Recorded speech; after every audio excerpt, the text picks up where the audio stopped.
Greetings and salutations, gamers. Welcome to Cast Co-op, the podcast in which three podcast hosts cast together. I am one of your co-hosts, Luke Lore, the insipid ghost and host of the Xbox Expansion Pass, joined by my big brother and yours, and seemingly only him, Mr. Ainsley Bowden, the man from Season Gaming. What's up, dude? What's up, man? Yeah, it's supposed to be three of us. Apparently, someone can't read 4 lines above in our chat that says 8 p.m. Eastern. He's incompetent. You know what I mean? It's a shame. You expect better until you realize he's a PlayStation guy and they don't understand anything. I bet he thought Lion Ryan was at it again. You know what I mean? That's right. Telling him 8 o'clock and it was actually 8:30. But he, I'm rooting for the little guy, but it's moments like these where you just don't know. You know what I mean? That's right. Just don't know. So it goes. What are you gonna do? It's been too long, man. I just wanted to chat. Like, we haven't had a chance to do Cast Co-op in a bit. So here we are, man. It's been way too long. So for anyone who listens to us and watches us, thank you, first of all, because we are really inconsistent with our schedule. So sorry about that. But yeah, we just, we all have our own shows, obviously. That's kind of the whole premise of this. And we all have other content we're making and things we're doing and families and everything else. So it just sometimes it gets away from us.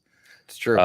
It looks like there's like a hoodlum that has joined. Oh, he finally arrived. Sorry, everybody. Got the rope off my neck. I'm here. What's up? Jesus. What? Here we have Mr. Joseph Moran from the Trophy Room of PlayStation Podcast. Hey, buddy. Look at you with your bushy beard. I know. I'm dying today. I'm going to be real with y'all. Today it's the first day of like actual spring. Like, it's spring weather, flowers are blossoming. Dude, it's been really not great here in the Northeast. We've been caked in yellow for months, and we're just now coming out of it. No, dude, this is dawn of the first day, so my allergies are just everything. Like, I took a Zyrtec today, boys, and I still feel like my head is just being like caved in. Yeah. It's not a good day today. Interesting. Okay. Well, I'm sorry you're not feeling good. Yeah. We were talking about sorry. We were talking about you before we came. We feel like the show's better off without you. I mean, I mean, I'm real low right now today, boys, so I believe you. Good. And maybe, you know what? Maybe I should just leave. Yeah. You suck. All right. Okay, I guess I'll be going. But you know what? I'm happy to be talking with my boys because it's been a minute. It has, it's been a while. Because Luke's been in his feelings. He's like, "Oh, I can't record tonight, guys. Oh, I'm really feeling it today. Oh, I have been in my feelings. I'm a busy boy, but I've heard you've been eating your feelings. I have been eating my feelings. That's true. I've been eating a lot. But I'll tell you what. I'm working here from my new PC. Yeah, his old PC, and I'm loving it. This thing's like heaven, and he's like, "Yeah, I upgraded." I'm like, "Didn't know it got better." Yeah, no. I mean, let's just take a second to appreciate. First off, Luke does now look like an actual human being. So he does. His lighting is really good now. It's really good. Patreon.com/XEP. That's where I'm not Xbox a patron, but you can be. Because look at that, he's got a whole new setup. He looks alive. Yep. Oh my god. Yep. That's all it took. Give it an hour, Joe. That's true. I'm a sleepy boy. Yeah. I kid you not. Hey, there's Phasma. What's up, Phaz? And Winter Gamers. I know Phaz in the house. Big Mad Mo's here. Sarko. Who else is here? Oh, Silken. I absolutely had a version of our thumbnail with Ains's photo in it, and I must have not saved that version because I tried to sneak Ains's picture into the thumbnails, and I didn't. I guess I just did the wrong version. So, yeah, it doesn't work. The computer doesn't allow him to do it anymore. It's all part of the plan. Well, one of the panels was going to be surprises of 2023, and Hi-Fi Rush was one of them, and you were one of the Hi-Fi Rush characters. I can see that. The cat? It was one of them. I don't know the name of it, but I will tell you what, once we got news of the Nintendo thing, we had that suddenly brings about live event conversations, and then we find out there's a Sony State of Play on Thursday, which is delaying the recording of the trophy room. That's right. So it was. Did I seriously miss that? That's this week. Yeah, they announced it like an hour ago.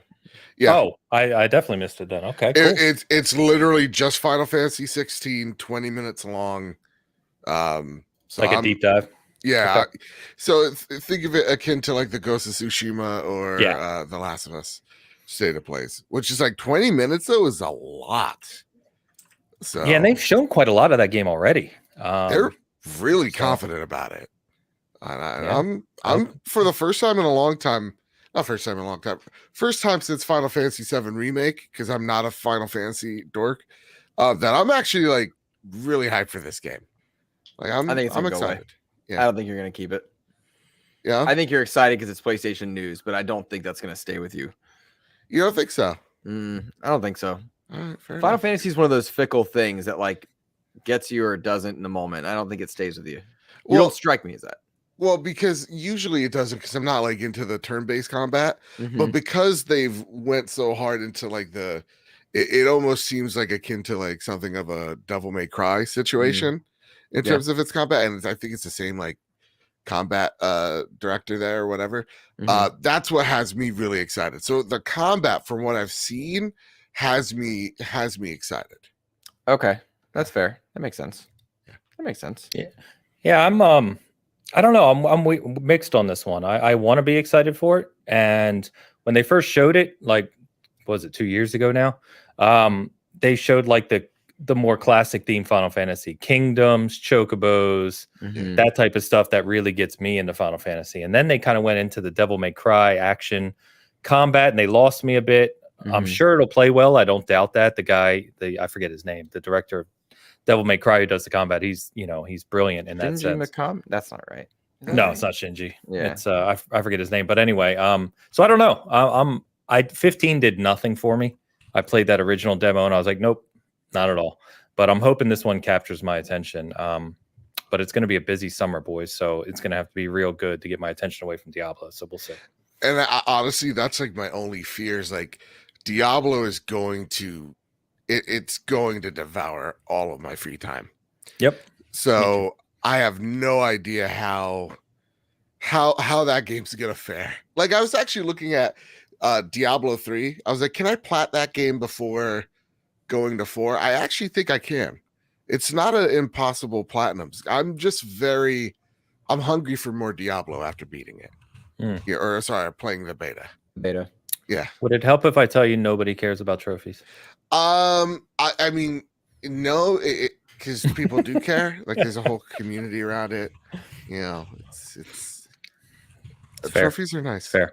I like them. It's fair. That said, though, I played the Resident Evil 4 remake. Oh, yes. So good. Excellent. No way I'm planning that game. That game, it's like beat the game without a health item. I'm like, what? I'm professional or something. I'm like, what? Oh, no really? Way. Is that bad? It's something nuts. But it got me thinking, guys, as I was coming down here, since we don't have like a true hard topic. That remake is amazing. What if not the best remake ever made? Is there a game that deserves that remake, touch up? Is there a game that we haven't had yet that you feel like deserves that built from the ground up? I mean, right away, I'd say not Bloodborne. Oh, that's smart. You know what I mean? That's a good point. That's a good call. Yeah. We don't need a Bloodborne remake. No, just leave that out there, and it's 10 frames. Yeah, I can stay. No, but seriously, yes, I do have one. In all, if we're being serious for a second, okay. Parasite Eve. Oh, yeah. Parasite Eve is a classic SquareSoft kind of fantasy RPG, but more kind of like it's not horror, but it's more kind of horror themed, if you will, compared to the normal SquareSoft RPG at the time. Brilliant game. It was a huge kind of celebrated game on the PlayStation 1 back in that legendary era of Japanese RPGs back then. And I know that there's been rumors here and there that I don't believe that it's coming back, but I know me and Dan, and I've talked to, quite a few people that we talked to in our gamer group that would just love to see that return. I would say that one, and then the other one that comes to mind, which people bring up all the time, I'm not unique here, is Dino Crisis. Would be cool to see come back. Yeah. And for the, what is that, the 4th generation, right? PS1 era style games. I would love to see a lot of those titles, at least like the best of the best, get remade. Because for me, I was like 5, 6, 7 at the time, so I didn't get to appreciate what. Ames was actually 46 at that time. I'm sorry. I was in elementary school nonetheless, and Ames was just completing his, what was it, grad school back in the day? Yeah, he was finishing up his master's. Finishing up a long career. Oh my god, he maintained an emerald mind. Anyway, I would love to see a lot of those games get retouched, like touched up and remade. And I think what the PlayStation 1, was it, mini kind of taught us was A, don't make a lazy one of those things, but B, a lot of those games from the PS1 era have not really aged with grace. It's hard it's hard to age early 3D well, because control schemes weren't standard. You got a lot of the N64 versions, but then on the PlayStation side, they were pushing that machine hard to do some special things.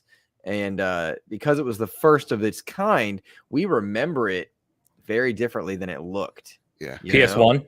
PS1. Oh, those games are basically unplayable nowadays. Yeah. I mean, yeah, they're a disaster. Same with Saturn, actually. Some of the Saturn 3D stuff, which is even more of a hack job in terms of 3D.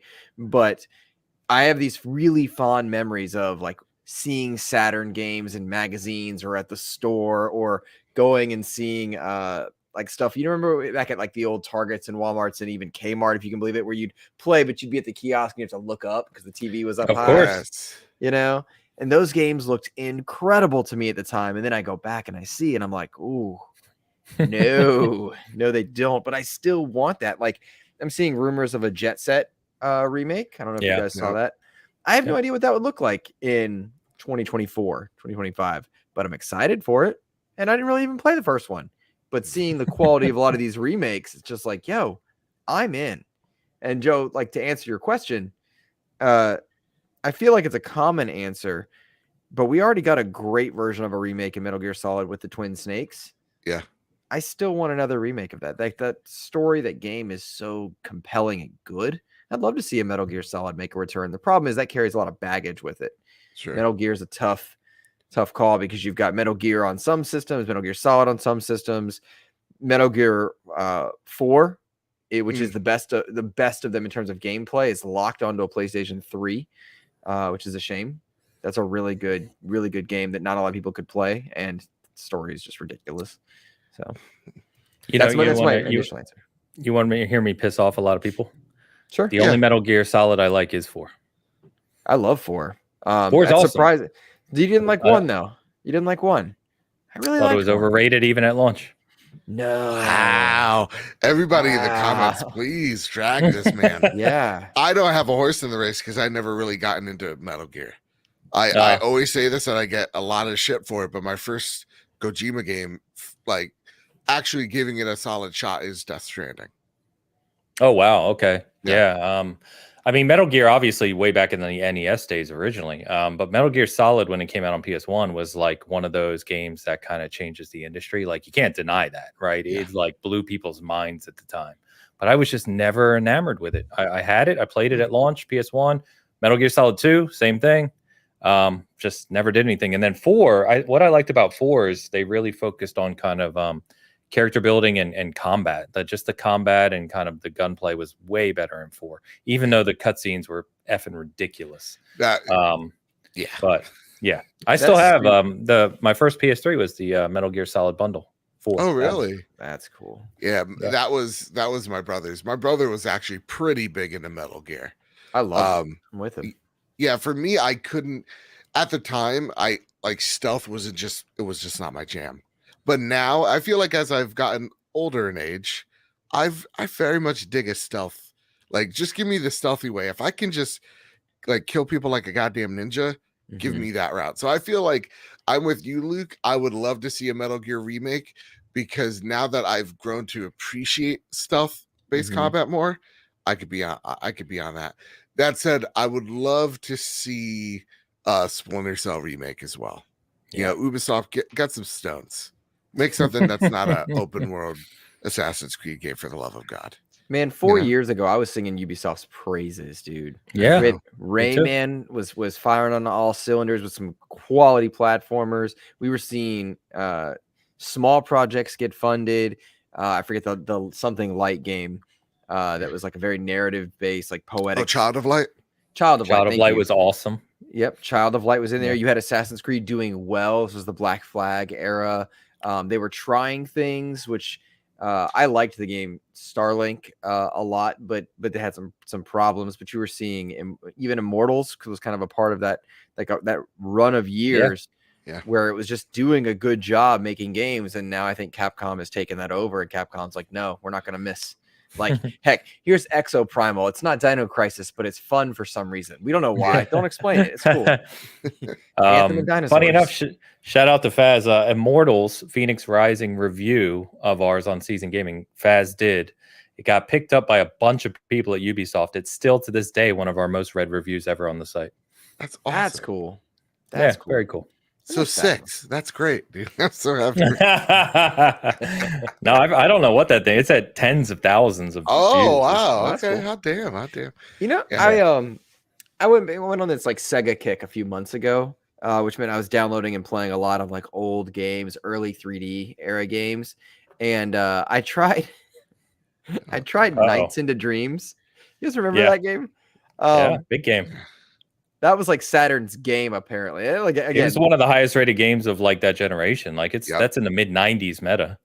It probably gave me a seizure. And I don't know how to move. I don't know what the objective was. I'm like, the joke is that I need handholdy games now. And like, yes, that's funny and true in some cases, but like, what is happening in that game? I have no idea. I tried to play like the 360 version of that. What a disaster. It was so bad. And remember, what's the game that came out last year from you? It's Yuji Naka who made that game. Balan Wonderworld. Balan, and that was supposed to be like his return as like a big like creator. And awful. That didn't land. Yeah.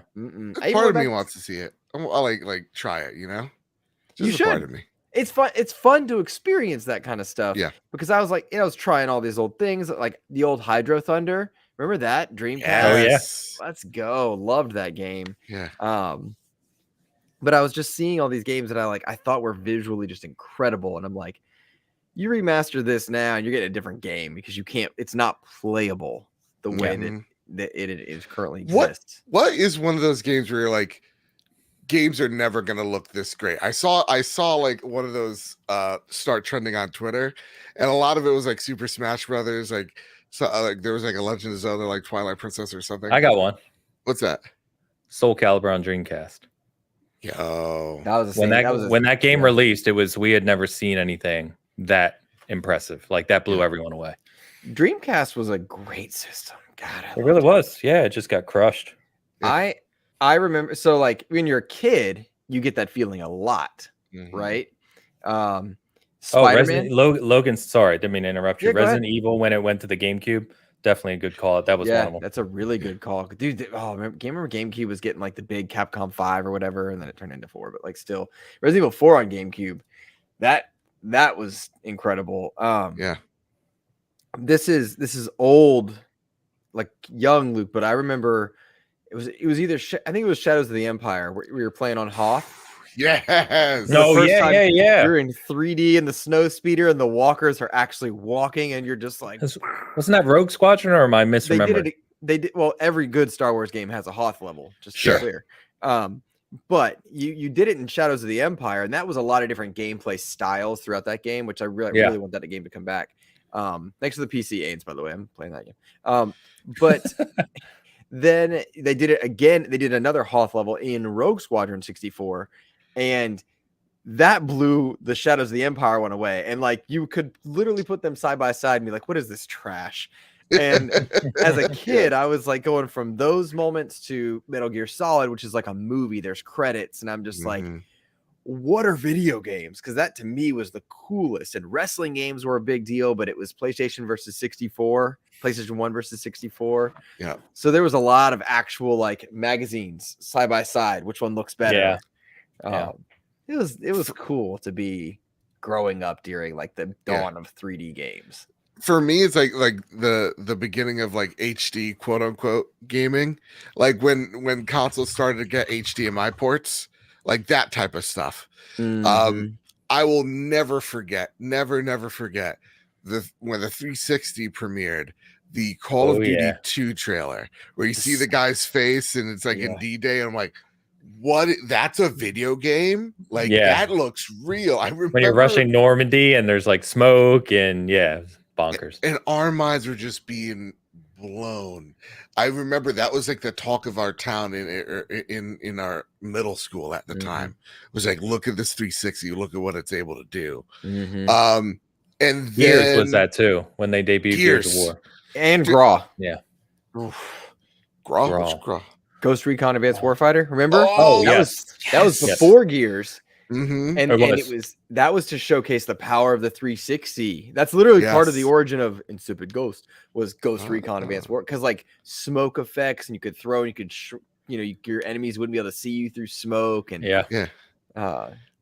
man, I remember, so like Call of Duty 2, Gears of War, when you're in the one level where I think you're going into the mines and like it's raining. Yeah. And like the water's bouncing off your shoulder. I was standing in that like puddle for like 5 minutes, just going to my friend Ruben at the time, like, Ruben, look, it's bouncing off my shoulder. Look at and they're like, we're all just like taking turns like dumb idiots who are just like entranced by the simplest thing 99% of all people were just avoiding. But for us, it was Gears 1 did some great things, man. And it's funny because like I'm trying to get Logan to play Gears 4 and 5 because those are fun co-op games. They're like, great games. They're really great games. Like truly just great video games. And when you think back to the moments that Gears gave you in the beginning, like I was talking about this with Lord Cog the other night. When you're down in those mines, Joe, and then you hear the Theron guards and they they do the whispers, and then you hear that torque bow charge up, and you're like, oh no, like that was a cool moment of the 360 era. That literally, like when I played that campaign Gears 2, I've told this story before, but back in 2008 when Epic I knew people at Epic, including I was a big like member of their forums at the time, so we used to play almost every night multiplayer. And when I played the campaign and the Theron guard are shooting a torque bow at you, that became my thing. Like in multiplayer, anyone I played with would always give me the torque bow. I became like a torque bow expert. You know, I would just pick people off left and right, and that like I love that game. Same, despite the terrible server issues and disconnects, and it was a nightmare. That game in multiplayer. Yes, shotgun. Yeah, it was a mess. Man. We're like, who's we always do. This is God number one other team. Yeah, dude. Gears 1, Gears 2, and Gears 3 are the height of us being absolute toxic pieces of shit. So like as you're saying this, I'm like, we may have run into each other. We may have exchanged racial slurs. Mostly on the inside. But yeah, you know. No, that sounds right. No. Might have shot you in the ass. He was trying to build a wall back in 2006, wasn't he?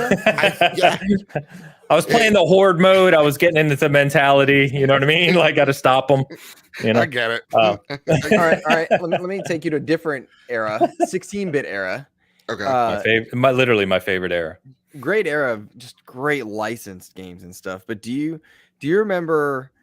So there are 3 games that stand out in my mind: Vector Man, Comic Zone. Yep. And Spider-Man Separation Anxiety, all for different reasons. So it was like a side-scrolling brawler, but Separation Anxiety looked like a comic book to me. And then I would see Comic Zone and be like, that looks like a comic book to me. And that to me, Comic Zone. And then Vector Man was doing what I genuinely thought was 3D graphics. I was like a kid. I was like, "Oh, this is the coolest. There's shadows and there's 3D thing. How did they do it?" Like it was insane. And then I remember getting a 32X for $6 and on clearance at a Kmart. Yeah, and played. It came with Doom. And I was playing it, and I was like, "This is the best Doom's ever looked." Yo, you know what? What game I would love get remade? Actually, now it's going right all the way back. Half-Life, like the original Half-Life. The original. I never played it. I never played it as a kid. This was one of those.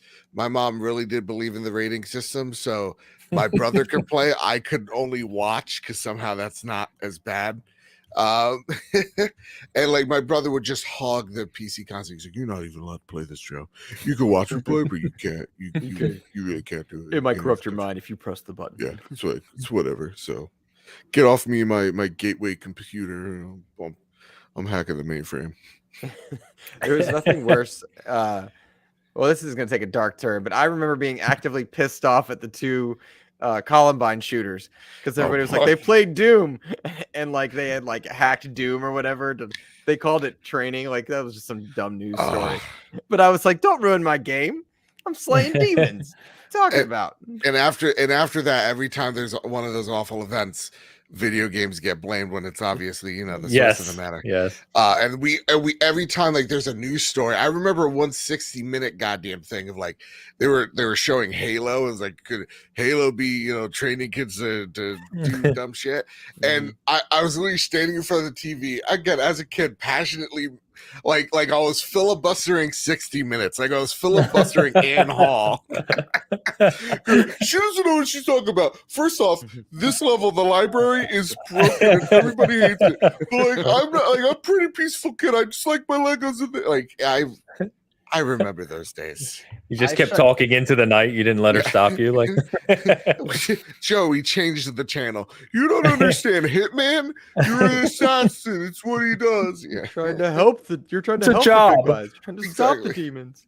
I remember shutting down an entire room of adults. This was my early days teaching, right? And obviously that's a constant fear and there's a constant debate of what to do with school shootings, etc. It's not fun. But I remember in that room there was a teacher who was like, "Well, if these kids would stop playing video games," I said, I'm just gonna call her Karen, who taught history. I was like, "Calm down, Miss Karen. You teach history. Every major war in human history took place before video games were invented." All right. You think? And she just looked at me. I looked at her. I was like, "Causes violence?" Mm-hmm. She never forgave me. Oh, it was a rough year. You were talking about Doom, and I'll show my age here for a second, but way back when Wolfenstein came out 3D, right? That before Doom, Wolfenstein changed everything because it was 3D shooter. We had 3.5-inch floppy disks, right? The old school hard disks. Oh yeah. And few friends group, in the junior high school it was at the time, I think. We had it on a few discs, and every class we would go to that had computers, not every class had computers. Yep. We would install it, and then we would put it on DOS. It was DOS at the time, and we all know how to get to it. So anytime we had a free break, we were like, start playing Wolfenstein in class constantly. Like, that's all we did. Love Wolfenstein. I remember in like the computer room, they call it, us doing something similar, but it was like we were coming into the time where they just found out about firewalls and putting them into schools. So like we were like the game to play. Oh, look at him with his fancy internet. God, I know, guys. Was Icy Tower. Icy Tower was the jam. It was like the first like forever runner where all you're doing is you're trying to jump on these platforms and get to, I don't know, level 100, I guess, until like this is on Game until the Picks. floor. Yeah, until the floor like catches up to you. Oh, that's man. what we would do. We were simple kids, simple times. So when I was a child, where I was at high school, we were next to a local university, so we had a lot of funding, and so like I coded websites in high school. That was like I took a class on coding, and whatnot. But when I was in elementary and like look at him with his upper class funding, right? Joe. You hear this guy? Jesus, Ivy went to private school. We were funded really well, like I could do whatever I wanted. I just coded websites during the day. I mean, it was fun. It was free. I got paid to do it. Yeah. But let's see, when I was like young, and I can like one of my first memories of the computer room, Joe, was loading Oregon Trail.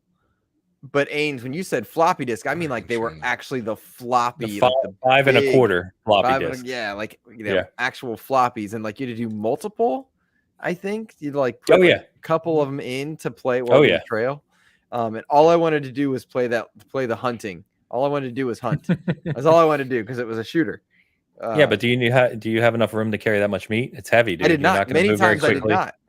Okay. My young brain was incapable. Couldn't figure it out. Yeah.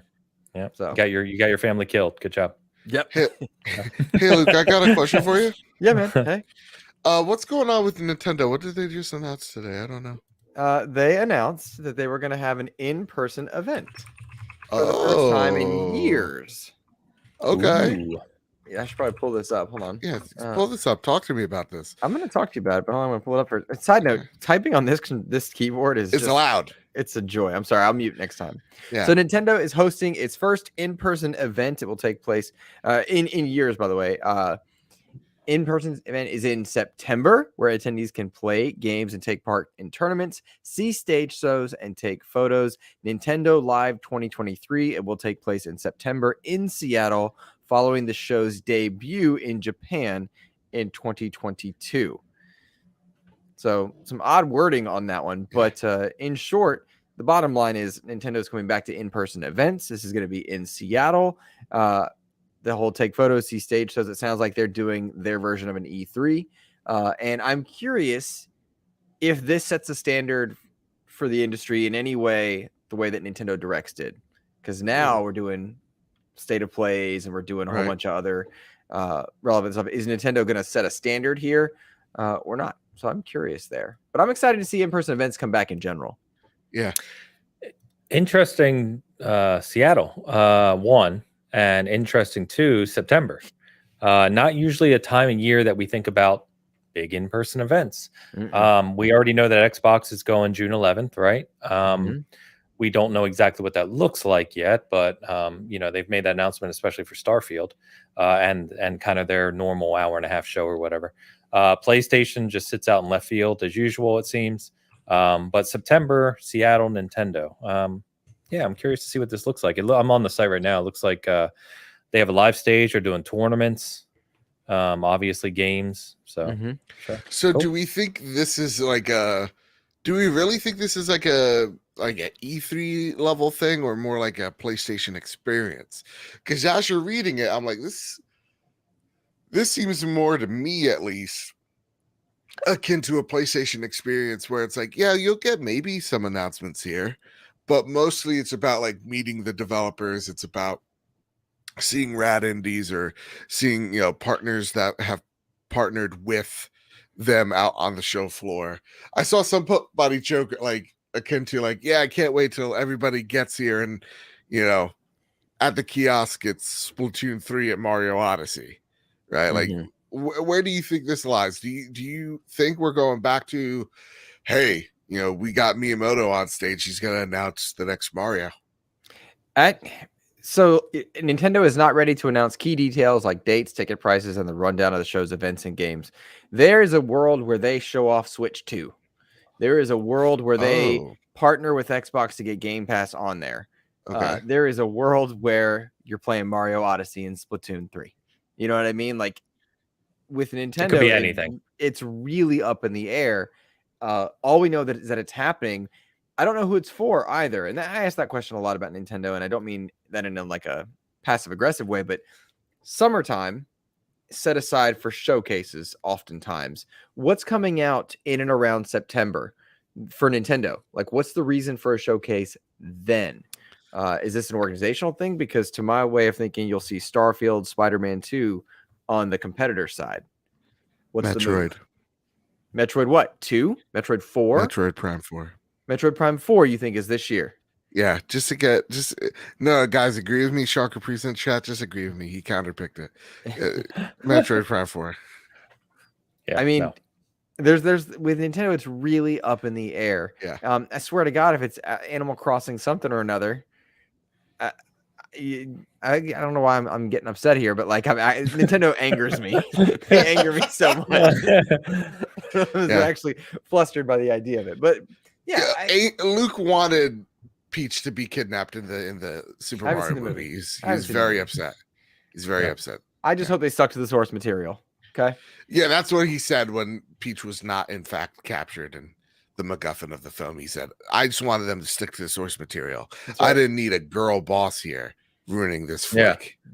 I don't know why he added the word insurrection when he was talking about it, but it was really odd. Very weird. Very weird. Something about the South would rise again. Mad that I couldn't get a secret level on stage 2 and skip to the end of the movie. It's crazy. Yeah, I don't know. I think Luke's right. I think this could be anything. We don't know yet. I don't know why. I would say this. I don't know why you go through the trouble of doing something you haven't done in years, doing it in Seattle, which is not a cheap place to entertain. So if you're taking the Seattle Convention Center, which I would presume, which I was just at in October for Halo, it's downtown center Seattle, like less than 10-minute walk from the fish market, the famous fish market. So it's an expensive area. So I don't think you do that. Oh my gosh. The what? What does that really mean? It took me a second. I was like, what? Got him. Got Ladies him. and gentlemen, we got him. But I don't think you do that if you're just saying, come play Mario Odyssey. I think there has to be a bigger event here that is going to showcase probably some big game for this fall, because let's keep in mind Zelda's next month. So by the time we get to September, the Zelda hype is gone. You've got Spider-Man 2 and Starfield on your major competitors, though Nintendo does their own thing, as we know. But I think you know what Starfield is. You know? Oh, the what?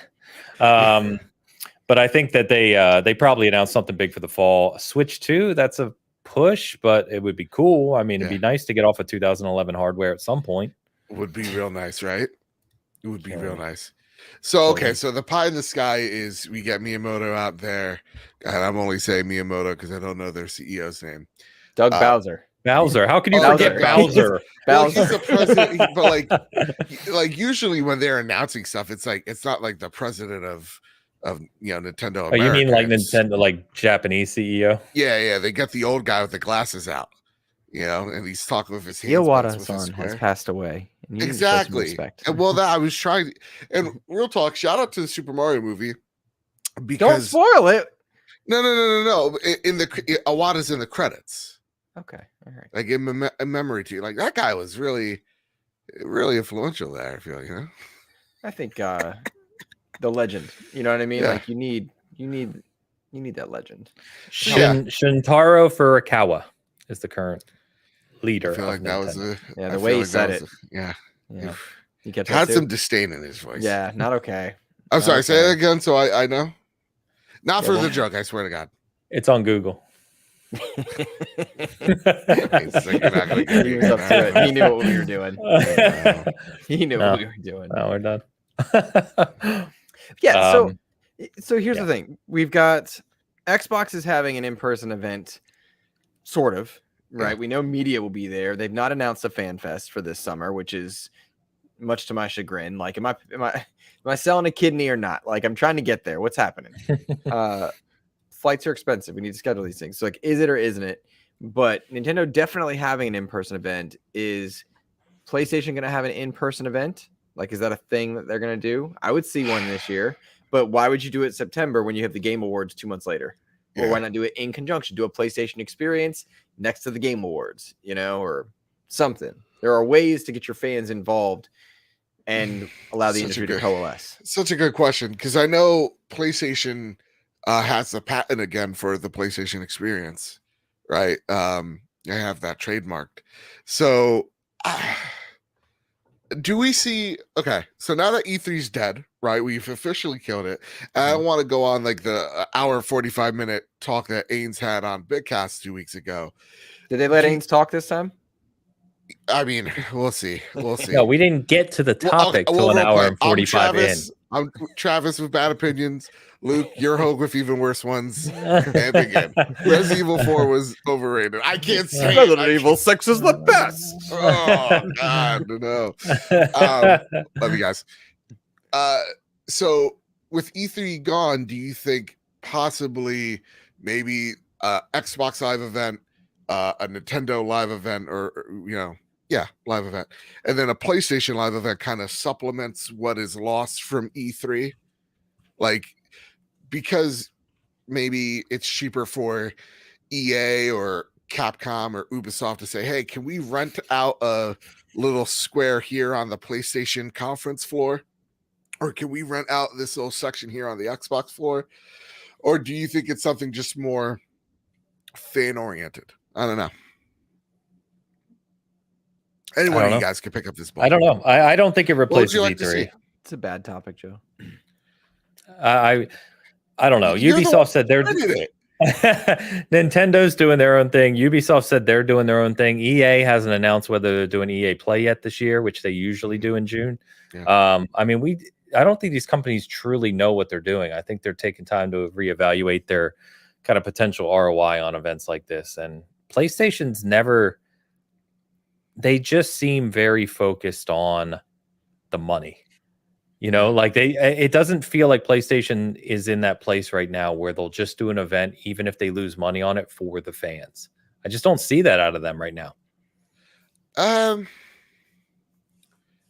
Yeah, I mean, I can't really disagree with you. I don't think they're in the position where they have to do things like that for, team spirit almost, where I feel like Xbox, maybe even Nintendo a little bit, would want to do for their fans, right? I just think that PlayStation has been on such a roll with blockbuster after blockbuster that I feel like a lot of the PlayStation fans are willing to give excuses for PlayStation's not even inability, but just not wanting to communicate with us. Yeah, that's what I mean. No one's saying they're not delivering. I mean, they're delivering. I mean, Ragnarok was a letdown, but for the most part, they're delivering. All right. I said I was Travis. But I mean, we know how well they're doing, right? They're crushing markets, they're crushing sales. Like, I don't know. I feel a little, I don't know the word, disparaged by PlayStation lately in the term of just doing something for the fans and showing us what the future of PlayStation looks like. Joe, you run a PlayStation show. Yeah. What do we know that's coming from PlayStation? Well, 2 things. We know factions. Things. Yeah. Well, I think that's what's gonna be in May, right? Like what they call the second phase. I get more annoyed of PlayStation's willing to throw a literal giant Leviathan axe in the middle of UK, but they're not willing to go, hey, let's rent a floor out in, I don't know, New York or New Jersey. Hey, we're state too, goddammit. We got great places. I could show you the Soprano, like where they shot certain scenes. I know. I could be a tour guide.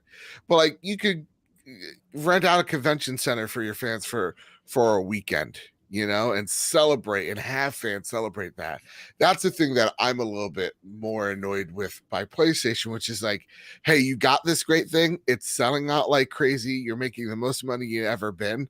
Hey, why not? You know what? You have a little bit of walking around money. Throw something for your fans so that they could feel like they're involved, And I feel like that's what Xbox does a great job with. I think that's what Nintendo's trying to do with this latest event, and I just don't see it here with PlayStation. I think that is a bit disparaging. Yeah, I don't know. I just want to see something out of them. I literally, because we've got PSVR 2 now. We've got the Edge controller. Ragnarok hit. We've got we know that Factions is in work, and we got Last of Us TV show, right? Naughty Dog's talking, but we literally don't know. I feel like I can't remember last time in the past since the PlayStation 4 era where I know less about what PlayStation is doing than at this moment. I mean, I agree with you there.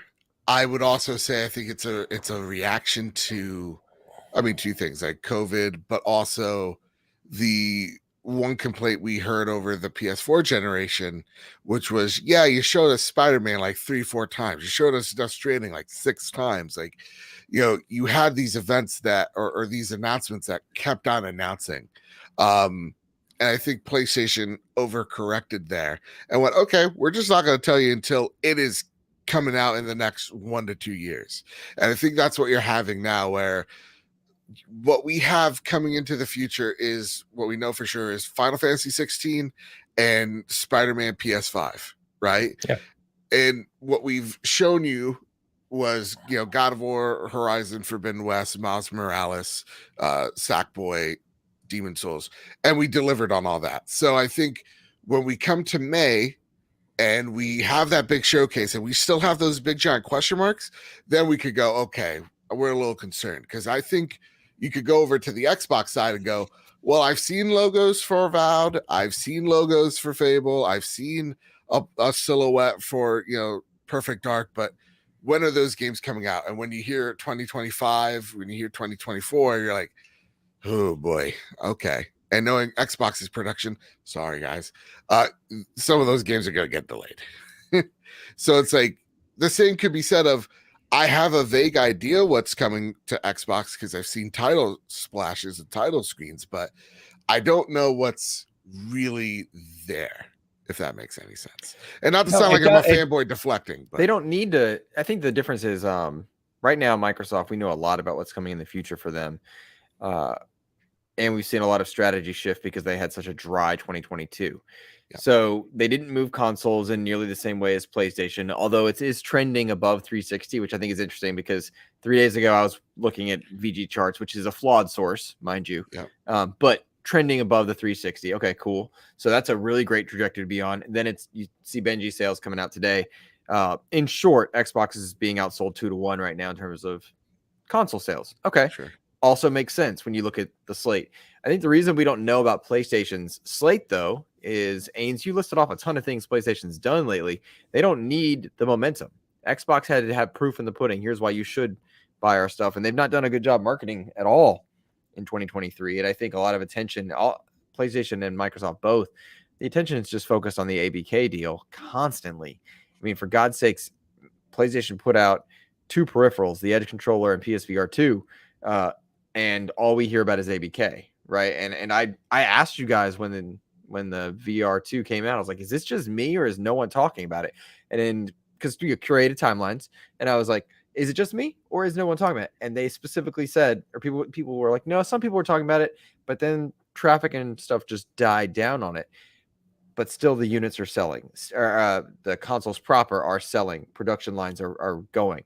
And so I think you'll hear more about what PlayStation is doing when their unit sales slow down. I think that's the difference.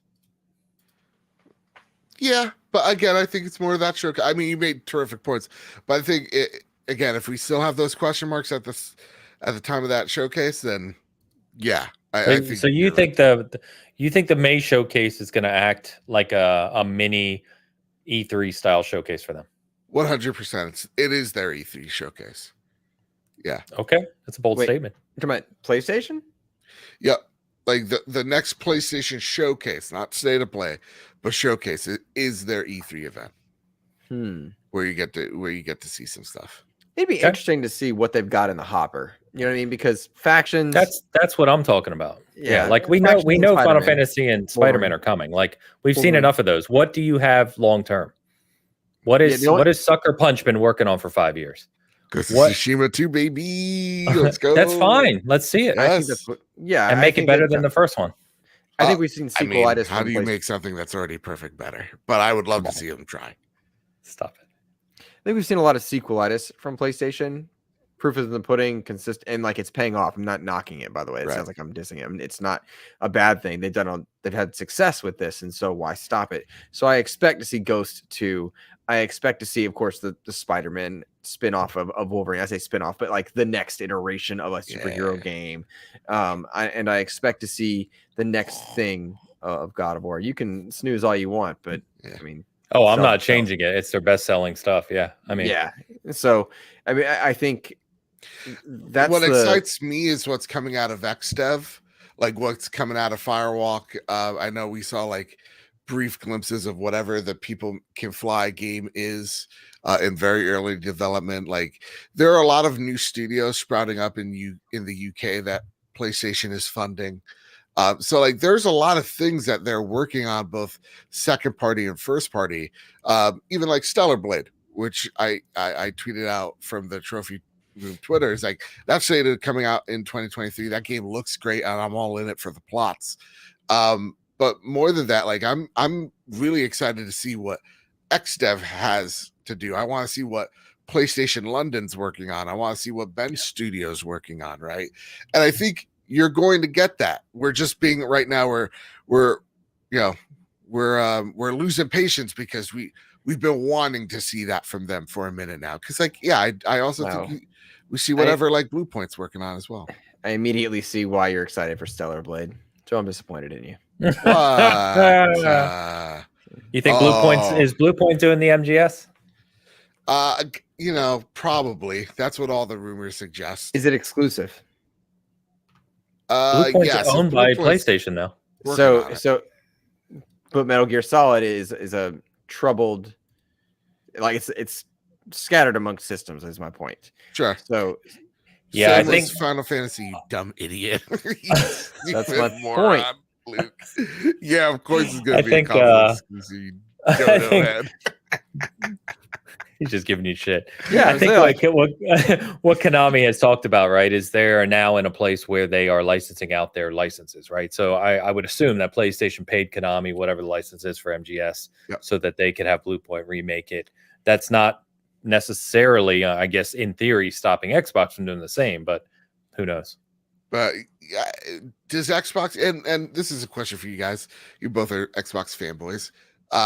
Would Xbox even want do they even care about licensing deals at this point? Like their superhero games? They shouldn't. They shouldn't, right? You got get their internal house in order. They should absolutely care. What are you talking about? They absolutely should. Yes, 100% they should care. What they're doing isn't working. No, what they're doing is not working because they're not managing their own house. Adding licensing deals and complicating development is not the answer.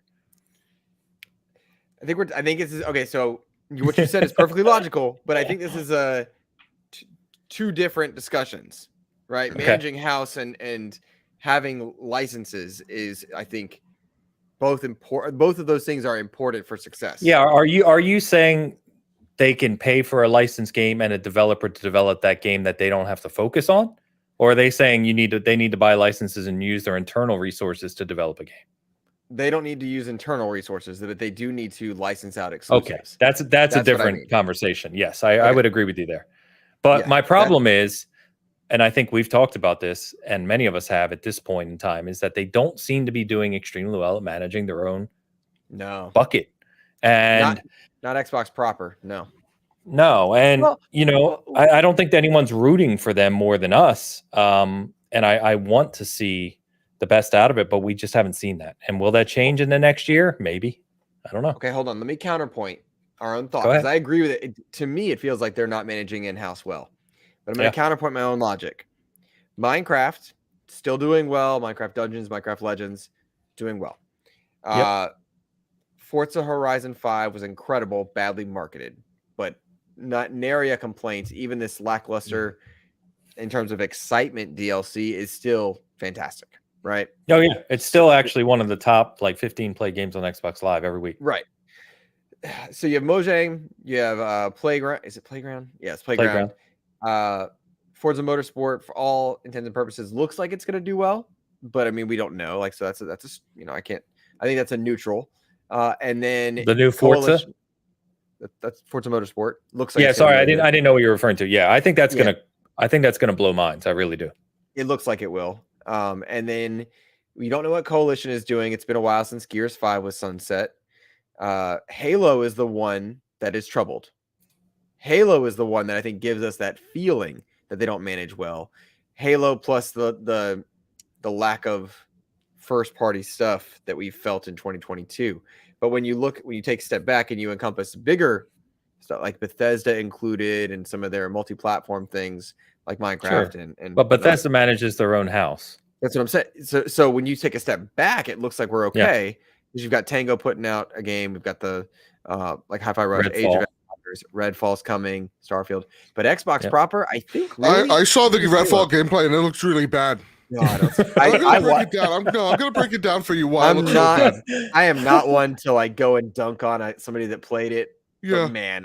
you to go watch it. Like IGN really did. I didn't watch it. I just heard people bitching. So that bad. it's sluggish when he bad. moves. Like guys, look at where the gun moves. It's really too close to the frames.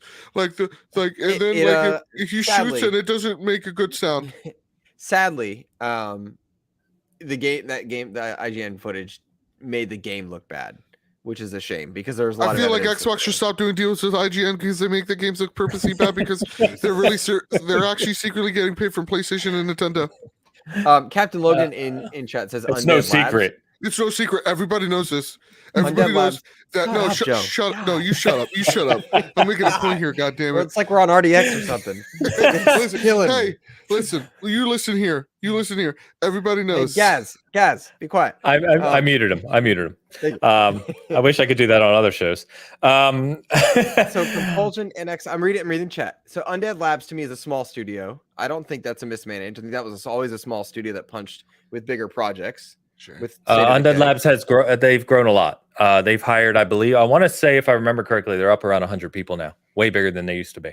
Yep. Sea of Thieves continues to do well. Compulsion in Exile. So in Exile, what we know about that RPG project is very, very promising, but we haven't seen it yet. My guess is that we see that game for the first time in June. That's the one that Brian Fargo has been promoting and saying it's going to be something special. It's also on Unreal 5. Mm-hmm. Undead Labs, State of Decay 3, obviously. We haven't really seen it. And Compulsion, I've been talking about for effing years. And it's just like we never see what they're working on. I'm very excited for what they do. But let's back up for a second, right? To further my point about Xbox fumbling a bit. You mentioned Halo. And I've agreed with you guys on that. And I've stressed that this is your premier flagship IP. We've talked about that endlessly, right? If you're Xbox leadership, how do you not know the state of Halo coming up to your new console launch? That's unforgivable. That shouldn't happen. Then you talk about they showed Perfect Dark. What we've heard about Perfect Dark, right? The Crystal Dynamics relationship with Initiative. We've seen that upwards of like 40 to 60% of Initiative staff have left that studio now. And that from all the inside information, we kind of know, or rumblings, however you want to state it, that Perfect Dark development has not been stellar, right? I can, so this sounds douchey, but I can corroborate that because because of the Crystal Dynamics connection in Avengers, like. Right. We've talked about that. Very similar stuff. Yes. Right. So then we look at Everwild was announced by Rare, and that's apparently gone last year. I think went back to the drawing board. There's just Hellblade 2 looks absolutely incredible. I can't wait for that. But I mean, there just seems to be a weird dichotomy between the high and the low of Xbox studios. And they have a lot of studios. That's bound to happen when you have this many studios and different leadership in all of them, right? Some are going to crush it. Some aren't. There's going to be in-betweens. But it just doesn't feel like Xbox proper has a good handle of first-party portfolio management. It doesn't feel like that. I'm not saying they don't, because we don't truly know. But it doesn't feel like it as a consumer. I feel like it's a constant waiting game, reboot game, rehash game. This will come in time. And we keep saying, and I know this is cliche, especially in the stupid fanboy community, but like we keep hearing wait till next year. And sadly, it's starting to become that reality. Now, if Redfall delivers excellently, Starfield is a must, right, this year. If Forza delivers like we think it's going to be a stellar year for Xbox. And what we're hearing is they have a couple more things for second half of the year that they haven't shown yet. I think we're going to see those in June. Yes. So it could be by the 6 months from now, we could be saying, holy shit, Xbox has crushed it this year. We'll see. I hope we are.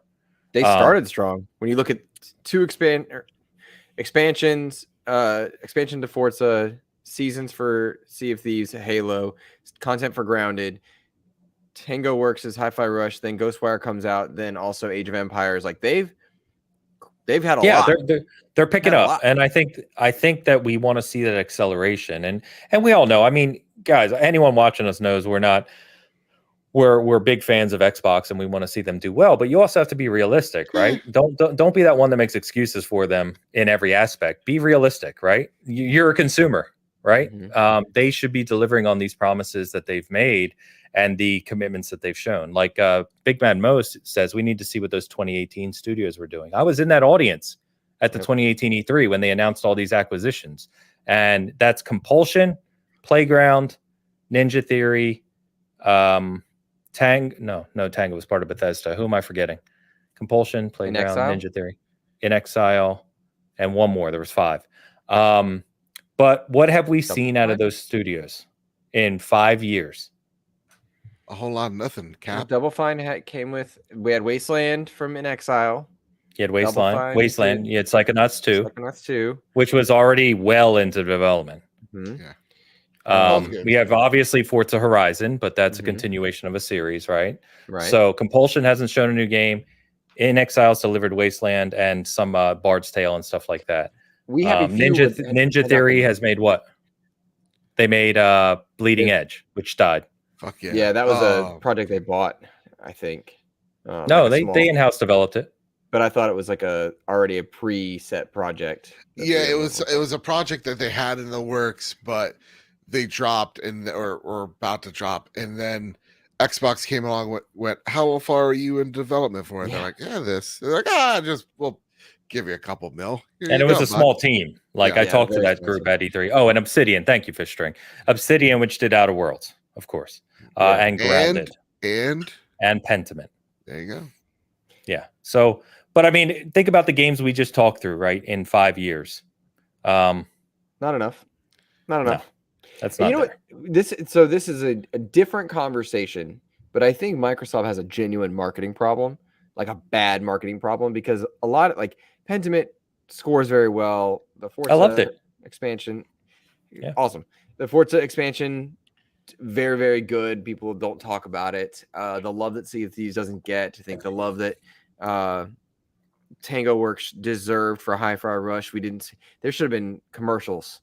There should have been TV spots. There should be more promotion for some of these great experiences that are just nestled into the ecosystem because they want the conversation to be Game Pass and then a montage reel.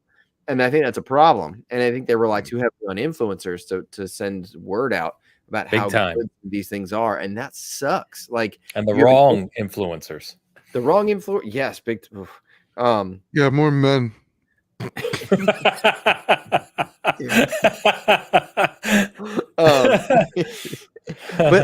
But like they're not getting their message to the masses. Meanwhile, PlayStation has these great commercials about PlayStation Plus, right? PlayStation Plus, not as good a service as Game Pass, and still great commercials, great spotlight. I just don't understand why they don't celebrate themselves better. And I think it's that same problem, Ains, in-house. There's some names, some people that have either worn out their welcome, or it's time for them to go or move to different projects. Something needs to change because some of the good work that is being done isn't being showcased. So it seems like PlayStation has a poor job connecting with its hardcore users, but does a great job promoting to the casual viewer. Yes, 100%. And Xbox, it's total reverse. Xbox is great talking to their hardcore audience. They are not great at talking to the casual consumer or connecting with them in a viable way. Yep. It's just odd, right? It is. Yeah. Like I was talking to someone who I was very surprised. I was like, oh, you know what's happening in this part of PlayStation? That's really interesting. They're like, yeah, got the Last of Us remake because of the show, this, that, and the other thing, playing 2 right now. And then we were talking about the Xbox side of things, and they were just like, oh, no, I don't even. And I like talking to them even like about Xbox Game Pass. They're like, oh, that sounds neat. Yeah, that's fine. It's like, well, just so look at something like Grounded, right? Like, and Pompa's in the chat, so he made me think about it because he adores that game and has like 100%ed it. But you think about a game that is Pampa, yeah. Okay. So could you tell him that his accomplishments in that game, that 100% doesn't matter? Yeah, it doesn't. Why? Ah, dude, I'm sorry, Papa. I'm sorry, your friend's such a dick. But think about Grounded, right? You're talking about a game that is family friendly, co-op, 4 players. It's funny, it's cute. It has a kind of Honey, I Shrunk the Kids tie-in vibe to it. It's on Game Pass. It's easily accessible. It's got a fantastic art style that's kind of inviting. And what did Xbox do for that game besides posting on Twitter that Grounded's out now? Like, it just doesn't. It's not good enough.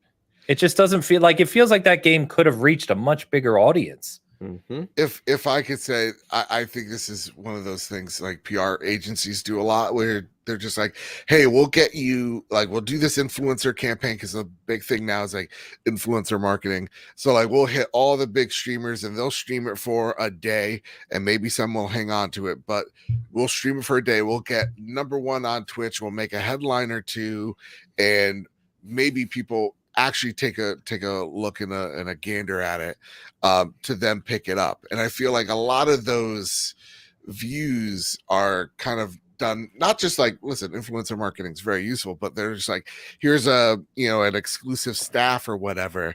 If you log into Twitch for X amount of hours, you watch, whatever your favorite streamer is. And a lot of people just play the stream, walk away from the TV to get the item, right? Like, I feel like a lot of those Twitch views are very much inflated.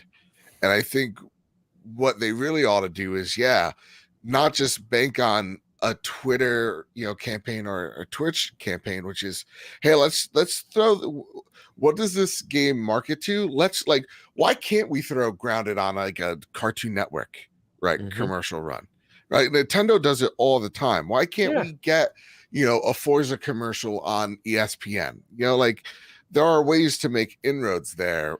I'm very much with you guys now that you're like. So Austin says in the chat, and I have to take issue with this and push back a bit. So he says Grounded has been played by 15 million players. So I see this thrown around a lot by Xbox guys. By Xbox guys, I mean people who don't want to look at any negatives. I'm not saying that's you, Austin. I'm just saying, in general. And there are no negatives. There are no negatives. If you look at the gun in Redfall, it is wobbly. Like, Fords have been played by 20 million, and Halo's been played by 25 million, or whatever it is, and that's great, right? But you're not. So there, when you look at engagement, right, and I'm trying not to get on a soapbox here or unpack this too much. When you look at engagement, right, and this is across any industry, you look at new players in the either that have purchased it directly, or that engage with your content continually, or that is considered new engagement, right? This number that Xbox likes to throw around with Game Pass around, like a game launches and it's like been played by 10 million players in 3 days. That's great. It's not that it's meaningless, but those 10 million players are already invested in your ecosystem. They're Game Pass subscribers already, right? That's not new engagement, and it's not sales. Those are two drastically different things.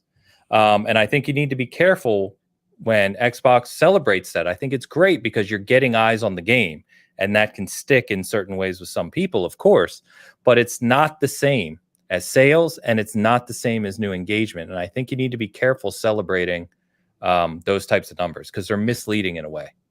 Yeah, it's marketing numbers. It's also a way. It's a way to get people to look at a thing going, oh, isn't that successful?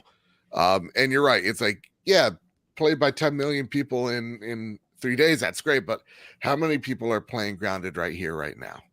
How many people are playing Halo Infinite right here, right now? How many people are playing Forza Horizon right here, right now? And how many people wildly different? How many people bought Grounded? And if you say sales don't matter, that's true in today's market, not necessarily. How many people subscribe to Game Pass for Grounded? How many people are continually providing monetized engagement through Grounded? Those are the numbers that really matter. And we just haven't seen that out of Grounded. And it's not because it's a bad game. It's a very highly critically rated game. And I think that's our point, is that it feels like it could have gone beyond just the existing Game Pass audience. Do you think that once the ABK deal clears up, we'll start seeing these types of things? Are they just not ready? Are we going to see a different type of marketing push once ABK is done? Like, is because I can understand an outside logic that you want to look weaker so that you don't look like a threat in the courtroom in terms of competition. And then once that's done, then you can open up. Or is that just a fanboy take? It's a fanboy take. It's a fanboy take. Okay. What do you think? I mean, Joe? my opinion. I mean, I've had a few conversations about this. Of course, I asked Hogue because, from a legal perspective, right? Does that matter at all? And the point he made, which I have heard from others as well, not just Hogue, is that right? If you come out, like, say, what game's coming out? Redfall. Let's come out and say that they go on a marketing blitz, just for example, and they go nuts with it, right? And it's everywhere. It takes over the world. That doesn't change any of the marketplace figures or things that are involved in this case, right? This is you're talking about real time, and the case is looking at historical, right? Yeah. So it's not it doesn't really have a bearing. No, yeah, I agree 100% with everything he just said. I was paying attention through that whole conversation, believe me. Well, no, I understand what you're saying, like the idea, like reactionary in the moment. Yeah, no, yeah, in the moment reactionary. Look, I think both PlayStation and Xbox say things in the courtroom to make themselves appear weak. Like, PlayStation's very much the Tiger King gif of like, we'll never financially recover from this if Call of Duty is even an ounce a frame rate lower than an Xbox. But in terms of like pushing out Redfall or putting marketing dollars on Redfall, one of their big games, that doesn't stop them. I mean, PlayStation has, during this whole ordeal, pushed out, Ragnarok, that is critically and a huge commercial hit for them. And then they've also re-promoted the PlayStation 5 of like, what's on PS5 or whatever the news thing says, right? Last of Us. Yeah, TV. Last of Us TV show. Let's not talk about that remake port. Like there's a whole bunch of stuff. I saw it. PlayStation's dead because that PC port was really, really trash. Dude, that picture of Joel on the Steam Deck kills me every time I see it. Every time I see it, it's so funny. It's so bad. IGN gameplay. It's so bad. Yeah. You don't see IGN covering Joel blackface. It's true. It's a thing. I've seen the screenshots. Yeah. But yeah, no. I blame Neil Druckmann personally. He seems racist. He's so worried about making a TV show. He should have made a game. Jeez. Jeez Louise. But yeah, no. So like I think that's a fanboy take, Luke. You should feel really bad. Well, no, it's not my take. I'm just wondering if there's a thought process to it. I think honestly, it was one of those that was brought up as a possible excuse. And like I said, I'm just tired of people making excuses. I'm not talking about just Xbox, about any company. We're consumers. They're supposed to be delivering to us. I don't care what one you like better or which one you play on. Like, treat it like a company that's supposed to be delivering you a product, because that's what it is. Mm-hmm. And yeah, anyway, no, I don't think it's a bearing. Like, another example would be like Starfield, right? Look how promoted Starfield has been. We have a Starfield showcase for the game coming in 2 months, which the deal probably still won't be finalized by then. So, it's just another factor. And keep in mind, if that argument was going to have any weight at all, Bethesda would be a clear example of this. And, that was brought up in some of the court documentation that we saw on it. It still doesn't really have a play. Yeah. Maybe Redfall's just not that good. Like, and I don't mean not that good as in it's bad. I mean, it's not good enough to sell your console with, whereas Starfield is. You know what I mean? Oh, Starfield definitely is. Assuming we have to keep caveating, but Starfield is a system seller, 100%. Right. And I think maybe Redfall is just not, and they are not confident that the ROI is there for marketing a Grounded, marketing Redfall, marketing Hi-Fi Rush. Maybe that's the thing, but to me, that's a foolish mistake. Well, I think the thing with Redfall, that to know, like, I love Arcane, and I think they don't move units. They don't move units. They don't move units the way. Watch your mouth. They don't move units. I think Arcane is, to me, if I had to like choose a baby to toss off the cliff, it's Bethesda Softworks 100%. I'm keeping Arcane and raising it. Arcane's on Mount Rushmore. It really is. So like for me, though I love Arcane doesn't sell boxes the way a Bethesda Softworks studio is going to. Like, look at Skyrim. That shit's on toasters at this point. Like, when you see the Bethesda Softworks name on a thing, that thing is going to sell and do really well.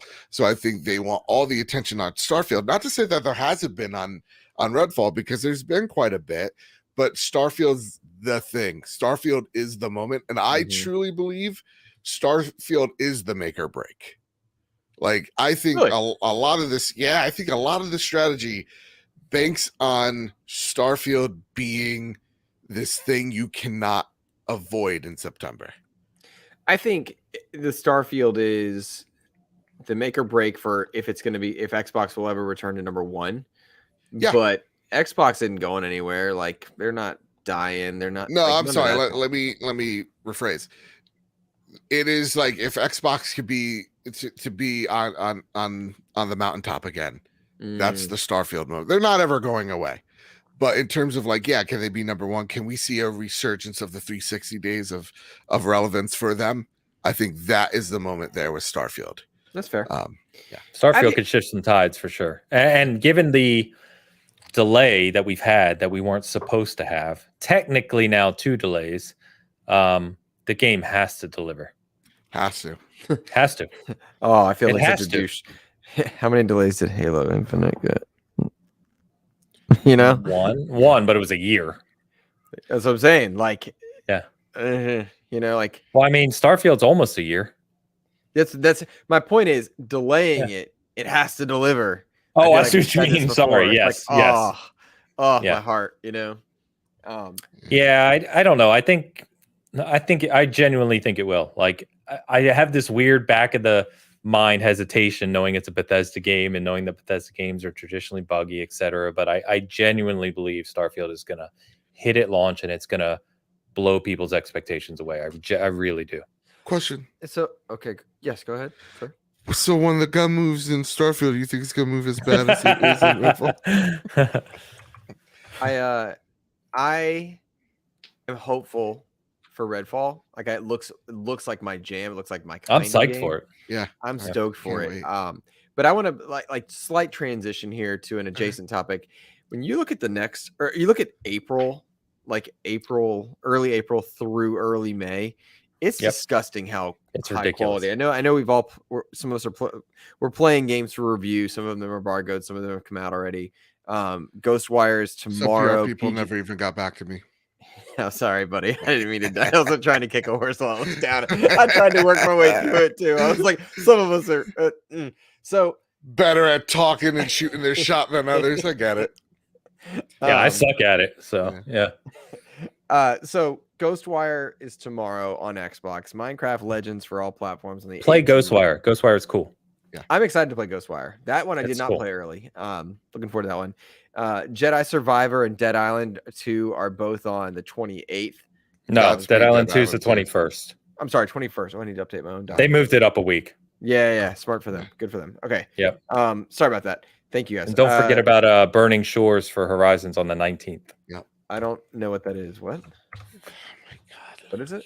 Burning Shores for Horizons? Horizon Burning Shores. It's a DLC. Oh, it's $20 DLC, which means it'll be about an hour or two. For Horizon Forbidden West. Yes. It's for Forbidden West. I got it. Okay. No, it's for Horizon Zero Dawn. You fucking goon. There's a VR game that you and at least 2 other people played. Three. Sorry, 3 other people. I played it. Yeah. Keep my wife's name out. God, talk about a backfire. Everybody was all cheering for Will Smith that night. I know. Idiot. Oh, my hero. Stupid. God, I watched Jim Jeffries talk about that today. Actually, he dunked on. Hey, right, back on track, Luke. Jesus, just saying. One day without his Adderall, this is what happens. So, Horizon burning fires west of the bridges. Then you have Redfall real early May. Like, it's disgusting how many good games. And Zelda a week and a half after that. Zelda's there, and then if you go back, you get Hi-Fi Rush for that. You get Hi-Fi Rush, you get the Resident Evil remake, you get the Age of Empires, you get Monster Hunter Rise, which came out on consoles. Like, there are Wolong. You get so many incredible games in this Q1, Q2 that it's wild to me that we sometimes focus on like which platform is dead, or E3's dead, so we're all upset. It's like, no, we have so much to play. It's just Minecraft Legends. It's Minecraft crazy Legends that all those games are gonna come out to play, and still Diablo 4 is gonna be game of the year. Yes, sir. Do you think Diablo 4, Starfield, what's your other one? Zelda. Spider-Man. Zelda. Oh yeah, Zelda. Yeah, Spider-Man. Spider-Man and Resident Evil 4. Nope. And you can name the 6 already on Keeley. It's gonna be Spider-Man, Zelda, Starfield, Diablo, Resident Evil 4 remake, and what's number 6? It's gonna be a weird indie. Remake. Yeah, and it's so gonna be Jeff could pat himself. Hollow Knight, Silk Song. Watch. There you go. Oh, Stray 2's not coming out.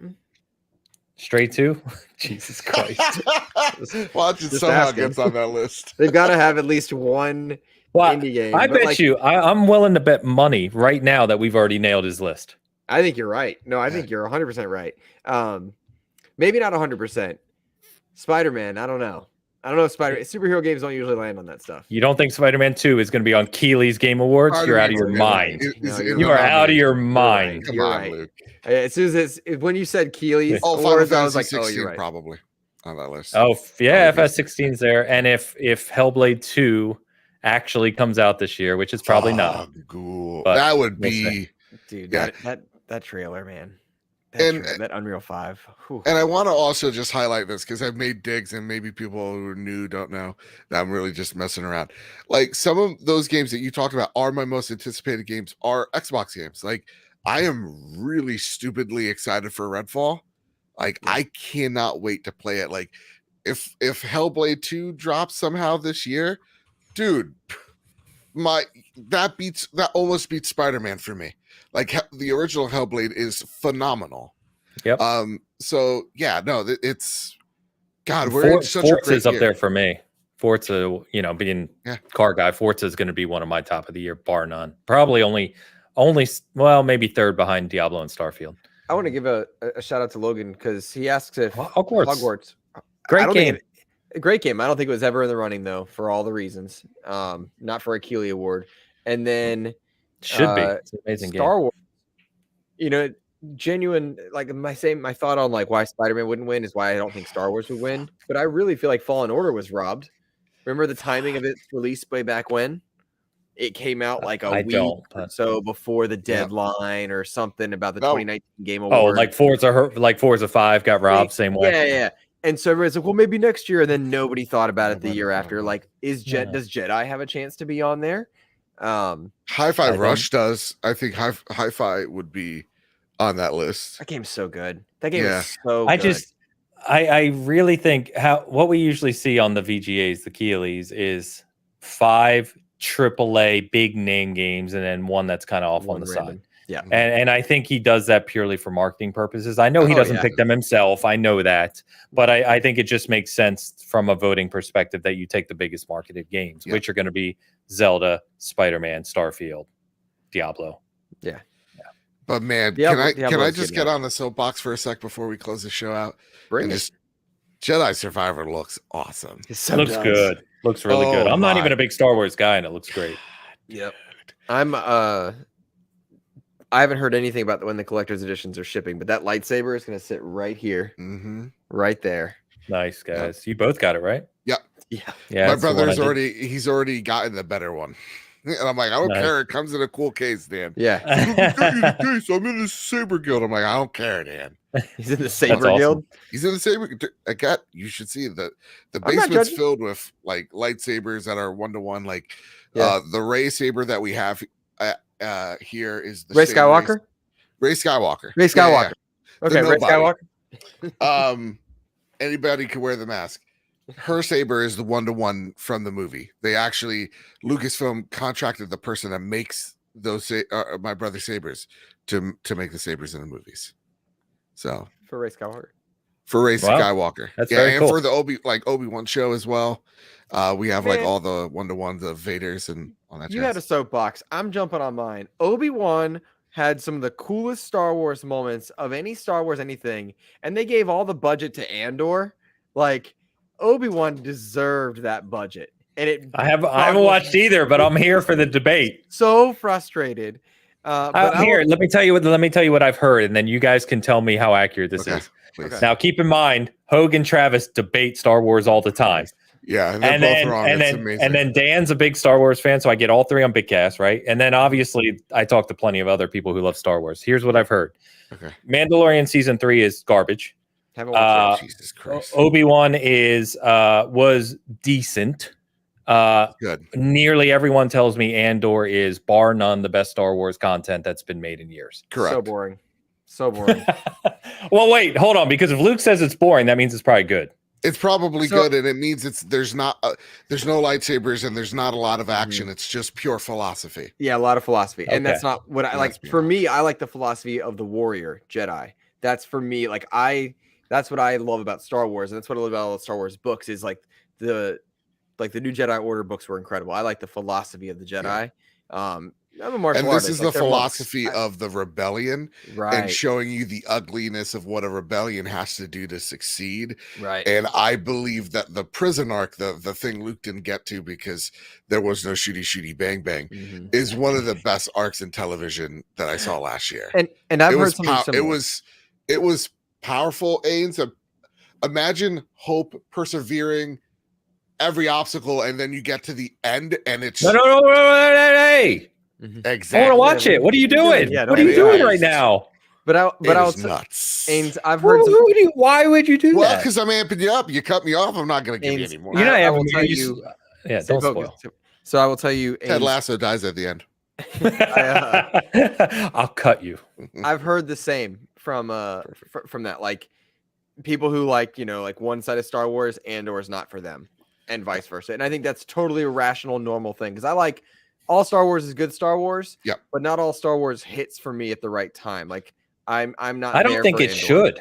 No. I don't think it should. I agree. Also, Mando season 3 no, it's cool. I was in the middle of a sentence, but no, I know, but it was unimportant.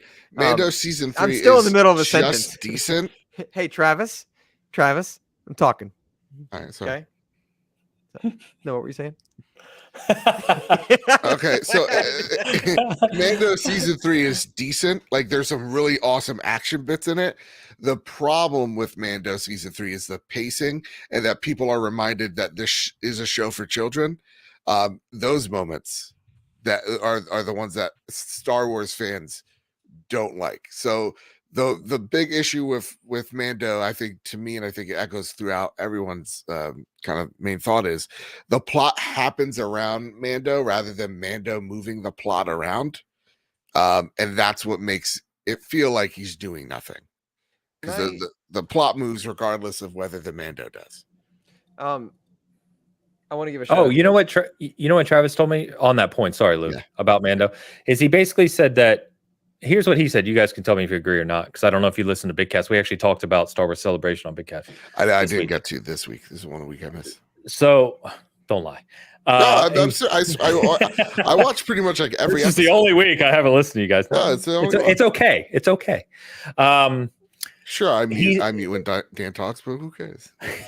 You don't have to mute that often, then, really. But he said that Mando throws some people off in the Star Wars universe because they're used to Star Wars having these kind of epic arcs of storytelling where it leads to one kind of grandiose thing. And he said Mando is like every week is just like its own thing. Like Mando goes and does this week, and Mando goes and does this. And he goes, it's more like that 80s, 90s TV show where like every episode was like its own little mini arc. And he said some people don't like that. He said it's not as bad as people are making it out to be. No, that's what he said. That's what Mando, when people are like, oh, it's just like Dave Filoni playing with action figures. That's literally how they sold it from day one. It's just like, this is a Monster of the Week show. This is a serial show. We're not here to get the best writing on TV. We're just here to have a good time. And they have gotten some great writing out of that show as well. Sure. Some great moments. And Dave Filoni playing with action figures is great. And I don't think there's anything wrong with that. No, I don't either. I think sometimes they try to be too highbrow, and what happens when you go too highbrow, you get Last Jedi. When you go too far into action, when you go too far into the action, you get Rise of Skywalker, and then you have a lack of, and so there's an incongruence with a lot of Star Wars elements. And I want to segue into making a point about I know it's a smaller audience probably here, but like Star Trek Picard. Oh boy. Picard season 3 is epic and amazing, and everything I've ever wanted out of sci-fi TV. Like, I am so happy watching it, and it's this different kind of mindset because Star Trek was built on the monster of the week. That's what it was built on, and then it became something super archy, and now it's returning, and then it's kind of finding its way, which is interesting to watch. But I will tell all my Trek fans. My future son-in-law is a huge Trekkie. Really? In fact, I didn't send you the pictures that we went as all of Star Trek for Comic-Con here in Kansas City. I dressed up as Spock. One? Yeah, you sent one. I saw. Okay. You look good, man. I looked ridiculous. Anytime Ains puts on a wig and has hair, it is the funniest thing I've seen. Like, it continues to be. But he really likes those new shows too. So I think people need to like. I think part of the problem, we're off on a tangent here, but part of the problem is we grew up where there was a Star Trek movie every 5 years and it was incredible and we all loved it. And that's mostly all the Star Trek or Star Wars you got. That was it. Now we live in an era where it's constant media, constant content. You get all sorts of different things from different angles. And I think people they want that every 5 year hit with everything that comes out. And you're just not going to get that. I think you need to be more open to experiencing these universes in bite-sized segments rather than grandiose things every time. And I think you'd probably enjoy it more, but that's just my random take. And I don't watch any of it. So it feels like that's what it is. That's 100% where it is. And I think what the Star Wars show that people want is going to probably be Ahsoka. It's also something that it's Star Wars fans live in this this like cycle of this thing comes out. I love it, but then I hate it, and then I absolutely hate it. And then I'm gonna send some people some death threats. I'm still gonna hate it. The hate's gonna die down a little bit, and then after year 3 or 4 of all that hate mail, you're gonna be like, the new thing comes out, and you're like, oh, I hate this. I love the last thing. It's like it's Halo cycle. That's literally the Halo arc right there. Star Wars is literally it was Halo before Halo in terms of how the fan base reacts to things. Fan base is never happy ever. Like, look at the prequels. Prequels are, I'm gonna say it, they're bad films. But when the sequel trilogy comes out, everybody's like, man, I miss the prequels, man. Like, you remember that Anakin Skywalker? What a like we just turn the blinders on. So it's part of it's just like some of those folks like Star Wars Theory like to complain. But what I've seen out of Disney and Star Wars is like some of the best Star Wars, period. And so going back to the video game of like Jedi Survivor, Cal Kestis is such a huge fan, like such a huge character in the fandom. Yeah, like people love him. So I would not be surprised we see Cal Kestis in, in some TV or even a movie or two in the Filoni-verse. Anything is possible. So you're absolutely going to. You are absolutely. The way he came out and wielded that saber at the event, it wasn't Star Wars Celebration, but it was like Star Wars Celebration. Was it Star Wars? Yep. When he came out and when he like did the flip, that's training. Like that is yes, that's training. And so he's absolutely somewhere. I don't know where. I don't know how he shows up. Is he in Ahsoka flashbacks? What is he? Where's he at? I don't care. That's a good character. That's a well-made. That's an actor who's enjoying the role, which is cool. Absolutely. So yeah, I mean, listen, we're at time here. I don't know if you guys want to wrap this up, but yeah, let's go ahead and wrap it up. I'll start this week, Luke. So I don't know why I said I started. I have nothing on my mind to say. But as always, you can catch us on this channel. Big Cast on Sundays, 11 a.m. Eastern. We are simulcasting that on Hoag's channel as well while he continues to recover. He is doing well, and it's kind of best case scenario for what he went through where he is now. So it's awesome to see. He should be with us for a little bit this Sunday. I hope he couldn't join last Sunday because it's Easter. But he should be back this Sunday. Other than that, I would say just pay attention to the site itself. We've got a lot going on in terms of work right now. We've got new articles up, a new contributor joined the site. We've got a lot of reviews coming up. We've got reviews. My PGA Tour review went up today for those people who care about PGA Tour. We've got Dead Island 2 coming. We've got Minecraft Legends coming. We've got Redfall coming. All the kind of major releases we're reviewing formally. So support us on those would be greatly appreciated. Other than that, I will hand it off to Luke. Yeah, absolutely. Thank you. I'm really happy to hear about Hogue, and I'm really proud of SG. I'm always proud of SG, even though I have nothing to do with their success. It just makes me feel good to see you guys doing well consistently. Sir. I've had a lot of really cool things happen with XCP. I mean, I got the new computer, which is great. I crossed an internal goal of 20 patrons, which is incredible. Nice. I'm really proud of that over on Patreon. So thank you. Game Positive was my most recent. So shout out to Game Positive. Always wonderful. Shout out to Eric. But I just put up an episode with Lord Cog last week onto that Patreon show. And then tomorrow a swordship interview goes live. And then I'm interviewing two different teams for two different games. The team from Strayed Lights. If you guys have seen that indie title, Yep. Talking to them tomorrow morning. I think they're based out of France. And then in the afternoon, I'm talking to Thierry Boulanger, Canadian studio, who made The Messenger, and they're making Sea of Stars. Yep. Oh, wow. Oh, fantastic. And so, and that's the second time Thierry will be on XEP. So those are my two upcoming. Very jealous of that one, by the way, bud.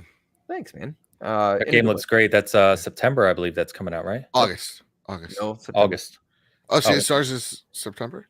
Pretty sure. I mean, I'll check my notes before I talk. Sure it's August. I'm pretty sure I'm gonna save you from looking like a fool again, you dumb son of a bitch. I plan on Googling it before I talk. But yeah, really proud of that stuff there. So and tomorrow's interview that publishes will be my 100th interview on XEP. Oh wow. 2019. So that's awesome, cool. Dude. Thanks. Sweet. Yeah. You can find me over at Mr. Badbit on Twitter. You can find the Trophy Room, a PlayStation podcast, on iTunes, Apple Podcasts, Spotify, Google Play, wherever you get your podcast service of choice. Again, it's each and every Thursday where me and my best friend Kyle talk about the latest and greatest all things PlayStation. I don't know what we're talking about this week. I'm gonna be real. I know it's gonna be Final Fantasy 16 because we're gonna break down that on our Twitch channel, twitch.tv/PS Trophy Room. But other than that, man, it's been a weird, slow couple of weeks in PlayStation land. So we've been getting creative. And I think this one's going to be our most creative episode in terms of with the Mario success and the blockbuster success as it is. What does that mean for how PlayStation may want to do their movie so you productions? listened to XCP this week is what you did. Oh, Congratulations. was that what you guys talked about? Yeah, because you guys can't even make a Halo show. You would think you guys can make. Oh, don't hit me while I'm down. Don't punch me in the balls. It's such a bad show. Joe, you know what I'd like to hear from you guys one time is an all original topic. No, All original. I think it'd be fun to hear you guys go through each PlayStation generation and talk about kind of like we did it, but more expanded tonight in the games you want to see remade, and maybe like kind of what's the word you want to use, like lesser known titles from those generations. That'd be cool to hear from you guys. I like that. I mean, PlayStation has a huge history, right? Dive into it. Yeah, I mean, he's gonna say Legends of Dragoon again. It's a good game. I'd give it to him. Yeah, but yeah, no, that's something we're definitely planning for the summer months. I've been thinking a lot about like our good friend Sean Capri of like Burnout, and so I was like, why not in the summer months we can backlog a few episodes and take a week or two off. And I think that's actually a great topic for one of those like slow weeks in July. That said, find the Trophy Room on all podcast stations. With that said, with all that away, everybody, I love you all very much. Make sure to like, share, subscribe to this video. Make sure you like it 5 stars on Apple Podcasts, Spotify, Google Play, and I love you. Miss you, and keep guessing that co-op. I can't believe we went this many episodes and I'm still goddamn doing this. Keep guessing that co-op. Please to the end. Still going. Okay.